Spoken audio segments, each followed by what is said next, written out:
안녕하세요. 저는 31살이고 현재 거주하는 곳은 인천입니다. 아는 사람들이 보면 저라고 충분히 예상을 할 수도 있을 만한데요. 저는 작년 가을에 결혼을 해서 이제 막 결혼 1년 차를 맞이한 사람이고 시부모님을 함께 모시고 사는 중이랍니다. 결혼을 하자마자 시부모님 모시고 살았으니 벌써 합가 생활도 1년 차에 접어들었네요.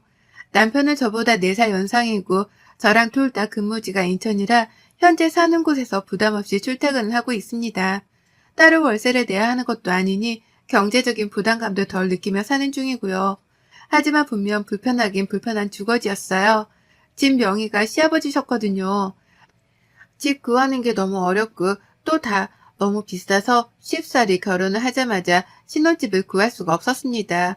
남편도 오래도록 고시 공부를 하다 뒤늦게야 다른 취업 자리에 뛰어들어 취직을 하게 된 케이스여서 모아놓은 돈이 없었거든요. 저는 대학을 졸업하자마자 직장을 다니긴 했으나 중간에 주식 투자를 했다가 몇 천을 날리고 또 친정 아버지가 사업하다 말아먹으며 만들어낸 빚을 갚느라 몇 천을 또 날린 전례가 있고요. 그렇다 보니 부부가 둘 다 모아놨던 돈이 한 푼도 없었습니다. 그럴 거면 결혼을 왜 하는지 의아했을 정도로 통장은 통장과도 다름이 없었죠. 하지만 둘이서 함께 일하고 모으면 돈이 전부 다 술술 잘 모이지 않겠나 싶었어요. 돈 때문에 악착같이 사는 남편이 든든하기도 했고 또 한편으로는 제 모습을 보는 것 같아 안쓰럽기도 해서 서로에게 의지를 하며 위로해주고자 했던 것 같습니다. 그렇다 보니 통장에 든 돈의 여부와는 상관없이 함께 살던 호기로운 마음으로 결혼까지 하게 된 것이었어요. 그리고 실제로도 우리 부부의 결혼 생활은 좋았습니다. 너무 일차원적인 표현이긴 하지만 정말 좋으니까 좋았어요. 부부싸움을 자주 하는 편도 아니었고 평일에 일 나갔다 집에 돌아오면 같이 침대 위에 누워서 넷플릭스를 보며 마냥 휴식을 취했는데 혼자가 아니니까 괜히 심심하지도 않고 든든하더라고요. 아침 저녁을 꼭 차려 먹어야 하는 시어머니 때문에 출근길이나 퇴근길에는 꼭 밥이 차려져 있었고 그래서 숟가락만 거들며 밥을 챙겨 먹을 수도 있었습니다. 친정이 충청도라서 집밥 먹는 게 힘들었던 저로서는 시어머니가 해주는 집밥이 눈물겹도록 맛있고 감사했어요. 그래서 최대한 제가 할 수 있는 선에서라도 시어머니를 거들어드리며 집안일을 분담하고자 했고 또 필요한 게 있다면 제 돈을 꺼내서라도 용돈을 드리고자 했습니다.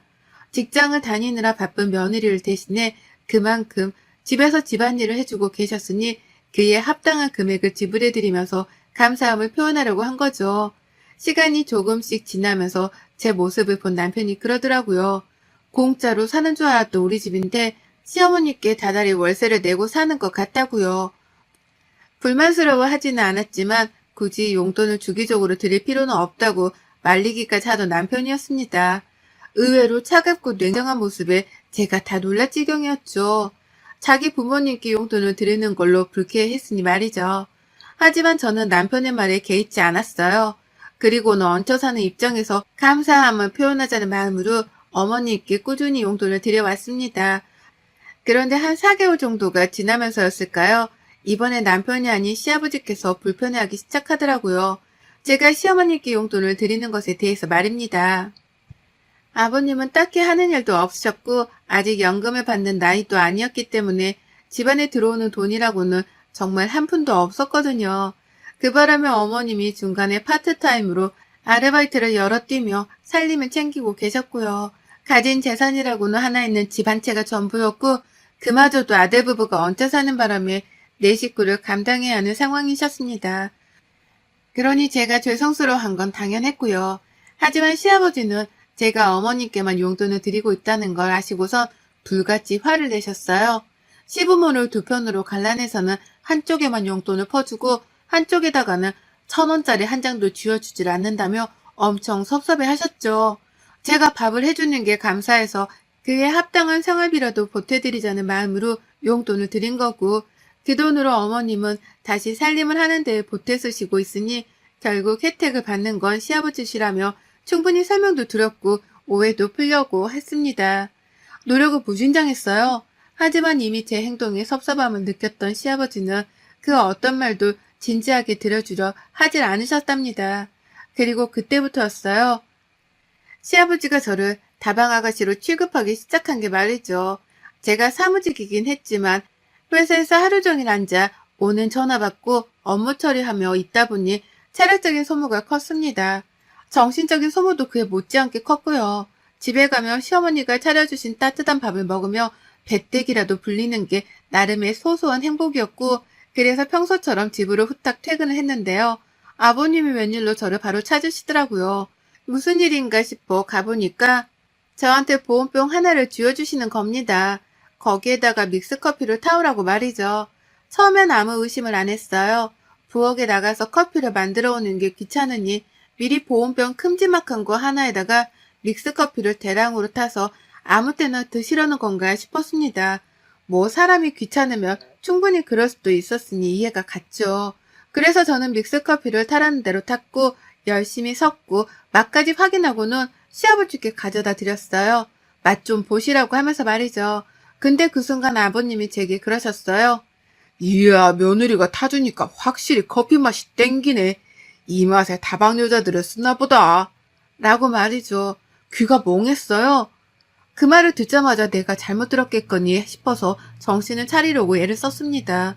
결혼한 지 10년이 된 것도 아니고 20년이 된 것도 아닌데 이제 막 몇 개월을 같이 살며 가족으로서 적응해 나가고 있는 며느리에게 다방 여자를 운운하다니요. 그것만으로도 소름이 끼칠 정도로 추악스럽고 껄끄러움에 화가 밀려왔는데 더 웃긴 건 그 다음에 보인 아버님의 태도였어요. 커피를 무슨 막걸리 비우는 것 마냥 몇 컵을 비우더니 저한테 앞으로는 커피 타주는 걸 담당하라고 일임까지 해주셨답니다. 집안에서 자기 커피는 무조건 며느리가 타는 거라며 밖에 있는 시어머니께도 들으라는 식으로 큰 소리로 말씀을 하셨고요. 시아버지는 어디서 준비를 해오신 건지 한 브랜드의 인스턴트 커피 스틱이 들어가 있는 대량 박스 하나를 저에게 건네주기까지 하셨어요. 부엌에다가 저 편한 곳에 놓아두고 자기가 커피를 찾을 때마다 타오라고 하면서 말이죠. 시어머니는 멀뚱거리면서 그 사태를 지켜보고 계셨으나 별 말씀은 없으셨고, 뒤늦게 퇴근을 한 남편에게 말을 하니 그제서야 남편이 저만큼 화를 내주더라고요. 저를 무슨 다방 아가씨 취급을 한 거냐면서 당장이라도 시아버지께 달려나가 화를 낼 작정으로 씩씩거렸죠. 하지만 그날만큼은 일단 제가 잘 달랬습니다. 저조차 이렇게 기분이 나쁜데 이 상태로 시아버지랑 싸움이라도 붙었다가 당장이라도 이 집에서 쫓겨날까 싶어 겁이 났거든요. 얹혀 사는 입장에서 우리가 참아내야 할 일이라고 생각을 하고는 조금 더 상황을 지켜보기로 했어요. 얼마나 저를 다방 여자 취급하는지에 대해서, 정말로 며느리한테 매일매일 커피를 타달라고 할지에 대해서 지켜보기로 한 것이었죠. 제가 용돈을 주지 않는다는 이유 때문에 복수라도 하는 건지에 대해서 파악을 할 필요도 있었고요. 하지만 아버님은 저를 실망시키지 않았답니다. 그날부터 아버님은 제가 퇴근하기만을 목 빠져라 기다리셨어요. 출근할 적에는 퍼질러 잠을 자야 한다면서 나가는 저를 쳐다도 안 보던 아버님이셨는데요. 낮에 일어나 하루 종일 할 일 없이 주변 지인들을 만나러 집 밖으로 나가다가 제가 그립기라도 하셨는지 퇴근 시간이 되면 아버님이 문을 열어주던 때도 수두룩했습니다. 그리곤 첫말이 꼭 커피 타와라 얼른 라는 말이었죠. 퇴근할 때까지 내내 기다렸으니 조금의 지체도 하면 안 된다는 표정으로 어찌나 커피를 타고 있는 제 뒤통수를 뚫어져라 쳐다보던지요.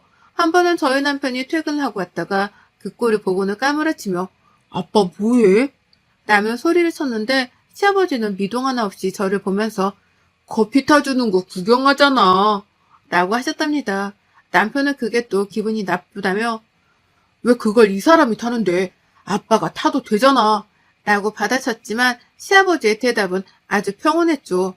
아니 내가 구경하겠다는데 네가 왜 호들갑인지 모르겠다. 내가 아무것도 안 하고 구경만 하겠다는데도 라고 하며 잠자코 계시다가 제가 끝내 다 만든 커피가 든 보온병을 챙기고는 혼자 방 안으로 들어가 버리셨어요. 그러다 커피를 다 마시면 또 방 안에서 며느라 나 커피 좀 타줘라 라고 하면서 당당하게 절 부르셨고 저는 욱할 때가 있었지만 그냥 타드렸습니다. 커피 하나 타드리는 게 뭐 어려운 일도 아니었고 자신도 용돈을 달라며 시위를 하시는 것만 같았기 때문에 끝까지 용돈을 드릴 마음이 없다는 의사를 밝히고 싶기도 했어요. 그래서 더 끝끝내 커피를 잘만 타드리면서 저도 제가 할 수 있는 최선을 다했습니다. 다만 기분이 매번 더러운 건 어쩔 수 없더라고요. 당당하게 저를 부르며 커피를 타오라고 하시는데 이게 한두 번도 아니고 매일, 아주 매일매일 타달라 부려먹고 다방 아가씨를 부르듯이 시키니까 너무 힘들었어요. 어쩔 땐 이거는 시아버지가 주는 팁 이라고 하시면서 자신이 드시던 알록달록한 색깔의 알사탕을 턱하고 건네기까지 하셨는데요. 아유, 그걸 받고 있자니 속에서 천불이 다 끓더라고요. 나를 정말 동네 다방 아가씨로 보는 건가 싶어 말이죠. 이 짓을 몇 개월에 걸쳐, 아니 결혼한 지 벌써 1년이 되었는데도 멈추지를 않으셨습니다. 아버님도 이제는 제가 타주는 커피가 너무 맛있고 편해서 좋으신 건지 밖에서 하나도 사드시려 하질 않으셨어요. 물론 그럴 만한 돈도 없으신 분이셨으나 일단 제가 타주는 커피에 중독이 되셔서는 다른 집 커피는 쳐다도 안 보셨답니다. 명절에 친인척들 모인 자리에서조차 나는 우리 며느리가 타준 커피가 최고지. 너 얼른 커피 좀 타봐. 라고 하면서 저를 불러 커피를 타오게 하셨고요. 제가 이번에도 보온병에 담아오자 그걸 저한테 다시 안겨주시더니만 이렇게 말씀하셨어요. 저기 저 끝에서부터 여기까지 네가 직접 컵에다가 커피를 따라드려. 라고요. 한순간에 다방 직원으로 빙의가 되어버린 저였답니다. 한 분 한 분 가뜩이나 결혼초라서 어려워 죽겠었는데 커피까지 타드리면서 고개를 숙이는데 정말 제 자존심에 스크래치까지 나는 듯한 더러운 심정을 느꼈어요. 시아버지가 참 간사하셨던 게요. 남편이 이런 모습에 화를 내는 걸 알고 나서부터는 은근히 남편이 없을 때에만 제게 더 적극적으로 커피를 타오라 시키셨답니다. 남편이 옆에 있으면 커피에 컷자도 꺼내질 않으면서 말이죠. 이 모든 진상짓들을 겪다 보니 저도 슬슬 한계에 부딪히더라고요. 그 와중에 시어머니는 제가 시아버지랑 짜고 치며 친하게 지내는 줄로 오해를 하셔서는 밥을 더 이상 차려주지 않기까지 하셨답니다. 저는 이렇게나 스트레스를 받으며 힘들어하는데 시어머니는 제가 시아버지랑 즐거운 농담 따먹기라도 하는 줄로 아시고는 괘씸하다며 무시하기 시작하신 거예요. 출근길에 밥은커녕 혼자 남편을 불러내서 남편 밥만 식탁 위에 내려놓으셨고 퇴근하고 나서도 보란듯이 제 밥그릇은 보이질 않았답니다. 그러니 남편도 그때부턴 저를 의심하더라고요. 시어머니까지 며느리한테 차갑게 대하시는 걸 보면 제가 시아버지한테 행동거지를 똑바로 못해서 그런 게 아니냐고 하며 말이죠. 그때부터 저도 참지를 못했습니다. 다른 사람도 아닌 남편에 이어서 시어머니까지 저를 못난 여자 취급을 하니 제가 가만히 눈뜨고 이 꼴을 당할 수만은 없었죠. 그리고 이 적절한 타이밍에 시아버지는 저를 경로당으로까지 불러내셨어요. 예전에도 한번 가본 적이 있었습니다. 커피 배달을 하러 말이죠. 나이도 이르신 분께서 거기까지 가서는 친구를 사귀신 걸로도 모자라 친구분들께 제가 타준 커피를 먹이고 싶다며 제게 커피를 타오라 시키시더라고요. 주말이었고 저는 집에서 쉬는 중이었습니다. 남편은 동네 축구 모임을 하러 새벽같이 나간 후였고요. 어쩔 수 없이 혼자 커피를 타서 경로당까지 가 커피를 나눠드린 적이 있었고 그 후 집에 돌아와서는 벽을 보고 다짐했어요. 절대로 다시는 경로당까지 가서 커피를 타드리는 일을 만들지 말자고 말이죠. 등신처럼 끌려가서는 거기서 커피를 따르고 있는 제 스스로를 떠올리자니 너무 비참해서 숨도 안 쉬어졌습니다. 그 정도로 경로당 간 걸 후회하고 소름 끼쳐라 하면서 회피하고 있었는데요. 시아버지가 오랜만에 저를 다시 경로당으로 불러주셨어요. 주말이었기 때문에 이전과 마찬가지로 남편은 조기축구를 한다며 집을 나간 상태였고 시어머니는 더 이상 아침밥을 차려주지 않으셨던지라 혼자 아침을 말끔히 먹고는 거실에서 TV를 보고 계셨죠. 그쯤 되니 저도 시어머니께 실망스러웠습니다. 용돈을 퍼주면서 고마워하던 건 저인데 단순한 오해 때문에 밥도 안 주는 치사한 모습에 말이죠. 그래서 일부러 커피를 요란스럽게 탔어요. 믹스커피 특유의 그 달달한 향이 온 집안에 퍼지도록 컵안에 제 커피를 타서는 오래도록 싱크대 위에 올려만 뒀고 그러다 보온병을 챙겨서는 집 밖으로 나섰습니다. 아버님께 지금 간다는 전화를 드리면서 말이죠. 경로당에 도착을 했더니 꼴랑 네 분의 아버님 친구분들이 계셨어요. 다들 자판기 커피 하나도 돈이 아깝다며 굳이 집에서 쉬고 있던 제가 만들어 오는 커피를 기다리고 계셨더라고요. 그러니 어쩌겠어요? 저는 그 기대에 부응하도록 행동을 옮겼죠. 집에서 준비해 간 일회용 컵들을 하나씩 나눠드렸어요. 따로 특별히 저희 시아버지께는 집에서 직접 가지고 나온 큼지막한 플라스틱 컵 하나를 드렸어요. 형광색인 큰 컵 하나를 말이죠. 시아버지는 뭣도 모르고는 자기한테 큰 컵을 줬다면서 친구분들께 자랑을 하더라고요. 이래서 다방 아가씨가 필요한 거라고 말씀하면서 말이죠. 순간 제 눈에는 불꽃이 튀겼어요.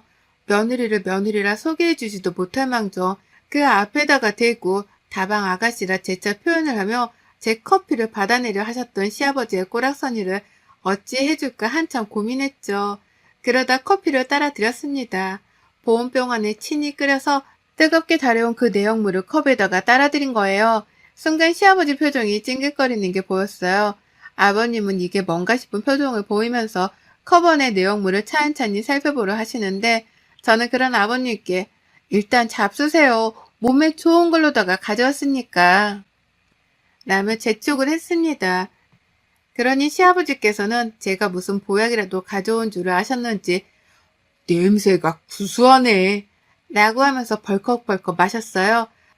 그러다 대형 사고가 터졌습니다. 동시다발적으로 터졌어요. 시아버지가 벌컥 컵안 내용물을 마시는 그 순간 껄끄러운 냄새에 궁금해하던 다른 친구분들까지 별 의심 없이 컵을 들이마셨고요. 다들 나이대가 있으셔서 그런지 커피를 무슨 막걸리 마시듯이 쭉 들이마시더라고요. 그러다 동시에 으으 라는 비명과 신음을 섞어가며 각자의 위치에서 입안 내용물을 뱉어내버리고 말았습니다. 난리통과도 다름이 없었어요. 그 중에서 유일하게 웃고 있는 건 저 하나였고요. 제가 실은 커피를 들고 온 것도 아니고 몸에 좋은 걸 들고 온 것도 아니었습니다. 완전히 다른 걸 들고 왔어요. 커피 내용물에다가 팔팔 끓인 카나리 액젓을 넣고 거기다 또 물을 타고 소금을 듬뿍 넣어 사람이 도저히 먹을 수 없을 만한 개떡 같은 음료를 만들어 왔답니다. 여러분들은 맛이 감히 상상이 가시나요? 아마 만들어 보지 못했다면 절대 누구도 모를 거예요. 이 향이며 맛이 얼마나 사람의 식욕을 감퇴시키고 구역질을 유발하는지 말이죠. 시아버지는 내용물을 뱉어가면서 독약을 타온 거야? 라고 물으셨어요. 진심으로 다급하게 말이죠. 그동안 며느리를 구박한 죄로 며느리가 복수를 하기로 다짐을 했다 싶으셨던지 그게 정말 독약이라고 해도 믿을 듯이 겁에 질려 물어보시더라고요. 그래서 전 대답했습니다. 아이고, 가족들한테 더 늦기 전에 얼른 안부 연락이라도 하세요. 라고요. 딱 이 말만 했을 뿐인데 정말로 두 분이 핸드폰을 꺼내 집에다가 전화를 하셨어요. 시아버지는 아이고 나 죽네 라며 경로당 바닥에 등딱지를 붙이고 누워 심호흡을 거치게 쉬셨고 전 그제서야 잠깐 뜸을 들이다가 말씀드렸습니다. 까나리에 믹스커피 타온 거 가지고 오도방정을 떠네 라고 말이에요. 그러자 시아버지가 바로 누운 채로 저를 올려다 보더라고요. 방금 들은 게 사실인가 싶어서 몇 초 동안 저를 쳐다보다가 뒤늦게 자리에서 일어나 자신의 몸을 살폈습니다. 독약을 먹은 것 치고는 너무나 멀쩡했던 몸이었는지라 시아버지도 그제서야 자신이 멀쩡하단 걸 아셨는지 자리에서 일어나기까지 하며 주변 친구들을 챙기더라고요. 정신 차리라고 하면서 친구분들의 머리통을 한 대씩 쥐어박으셨죠. 자신이 까나리 액젓에 속아 넘어가서는 죽을 뻔한 줄 알고 고꾸라져 있었다는 사실에 시아버지는 다소 충격을 받으셨는지 잠깐 동안은 정수기 앞에 가서 떠나지 못하셨어요. 차가운 물 한 번, 뜨거운 물 한 번을 번갈아 들이삼키시면서 어떻게든 입안에 있는 까나리 향을 없애려고 발악을 하셨습니다. 그러다가 뒤에서 기다리던 친구분이 빨리 좀 나오라고 시아버지를 밀어당기던 순간 아버님은 그제서야 저와 눈이 마주치며 저에게 화풀이를 시작하셨죠. 너 어떻게 감히 시애비한테 이런 장난을 칠 수 있어? 내가 진짜 죽는 줄 알고 방금 전까지 말이야. 너 이 일들 내가 그냥 넘어갈 줄 알아? 절대로 그냥 못 넘어간다. 내가 당장 너를 집에서 내쫓기라도 해야 직성이 풀릴 것 같은데 아유 짜 이놈의 까나리는 여전히 입안에 있네. 너 당장 나가. 내 집에서 지금이라도 당장 나가. 라고 하면서 제게 집을 나가라 호통을 치셨습니다. 절대로 이대로는 저랑 같이 한 집에서 괘씸해서 못 산다며 저령까지 자기 입으로 직접 언급을 하시며 저를 쫓아내셨어요. 모두가 보는 앞에서 통보를 하신 거죠. 그러니 저도 대답했습니다. 알겠다고요. 미련도 없었어요. 어차피 지금에 와서는 남편이랑 시어머니한테까지 오해를 받아가며 집안에서 환영을 못 받는 존재였는데 그 와중에 시어머니한테는 죄스러운 마음의 용돈도 꾸준하게 보내드리고 있었거든요. 그런데 이제 와서 생각을 해보니 내가 왜 그래야 하나 싶더라고요. 자식인 남편조차 시부모님께 용돈 드리는 걸 아까워하는 사람이었는데 내가 왜 예쁨을 받지도 못하고 밥 한 끼조차 얻어먹지를 못하면서 용돈까지 보내드려야 하나 싶었던 거죠. 그러는 와중에 시아버지까지 저를 이리 참담하고 암울하게 괴롭혀 오셨으니 이제라도 도망을 쳐야 할 타이밍이 왔다 싶었습니다. 그래서 바로 집으로 달려가선 짐을 챙기고 그 집을 빠져나왔습니다. 어머님이 집 나가는 저를 보며 어딜 가냐 놀래 물으시더라고요. 당일 집을 나설 때만 하더라도 본체만체 하시더니만요. 그래서 신경 끄고 시아버지 단속이나 잘 하시라는 말을 남기곤 집을 나왔습니다. 그러니 어머님도 놀라셨죠. 시아버지가 며느리한테 뭔 짓이라도 하셨나 싶으셨던지 바로 집을 뛰쳐나와 저를 붙잡으며 물으시더라고요. 저 괜찮냐고요. 근데요, 시어머니하고는 별로 말을 섞고 싶지 않았습니다. 시아버지가 절 다반 여자 취급하시는 동안 어머님은 오히려 절 오해하며 방관하셨으니까요. 그렇게 저는 직장 안에 있는 숙직실에 와서 지내고 있답니다. 곧 직장을 그만두고 친정으로 내려갈 요량으로 사직 통보도 해놓은 상태고요. 남편은 제가 어디로 갔나 싶어서 이미 친정까지 쫓아가서는 저를 찾았나 본데 저희 부모님은 제가 부탁한 대로 제가 친구 집에서 지내고 있단 말을 해가며 저의 행방을 비밀로 해주셨어요. 그러니 남편은 진짜 제가 어디로 도망을 간 줄 알고는 매일같이 연락을 해오며 행방을 찾고 있고요. 회사까지 쫓아왔었는데 다들 사적인 일에는 관심이 없다는 듯 제가 어디로 간지 모른다고만 대답을 했다고 합니다. 그 덕에 남편이 진짜로 미쳐 돌아서는 그제서야 저한테 음성통화까지 남기며 집으로 와달라 빌기 시작했네요. 당신 아버지가 저지른 잘못에 대해서 진심으로 사과를 하고 싶다고 하면서 말이죠. 시어머니는 시어머니대로 이대로 쥐꼬리만큼이라도 받고 있던 용돈이 끊길까 싶으셨는지 집밥을 먹으러 오라는 말씀을 해가며 절 부르시는데 전 미련 없이 이혼도장을 찍고 친정에 내려가 휴식기를 가져보려 합니다. 저의 독한 마음을 눈치챈 건지 남편은 집에 있던 커피 믹스를 다 버렸다고 사진까지 인증샷을 남겨서 보내왔네요. 덤으로 시아버지는 시어머니 손에 쫓겨나기까지 해서 지금 경로당에서 주무시고 계시다고 하고요. 나름 화목하게 잘 사는 집으로 보였는데 한순간에 개차반이 되어버리고야 말았습니다. 그리고 전 제 손으로 이 가정을 이렇게 뒤집어 놓은 걸 흐뭇해하며 시아버지가 안 계시다 하더라도 그 집에는 절대로 안 들어가겠다고 되려 다짐을 했어요. 안 그럼 평생 그 집에서 빌붙고 사느라 독립도 못하고 살 것 같아서 말이죠. 독하게 마음을 먹고 나니 생각보다 지금 처한 상황이 그리 두렵지만은 않습니다. 오히려 눈치 보며 지내던 시댁살이보다 조금 불편하더라도 아늑한 숙직실이 제게는 집이네요. 얼른 친정 갈 날만 꼽으며 그 사이 남편이랑은 관계 정리부터 확실히 해보려 합니다. 시아버지가 쏘아 올린 작은 공의 여파가 이리도 크네요. 앞으로 아버님은 남은 세월 동안 마누라랑 자식 눈치를 보며 어찌 사실란가 모르겠네요. 여러분의 생각은 댓글로 남겨주세요. 오늘도 시청해주셔서 정말 감사합니다.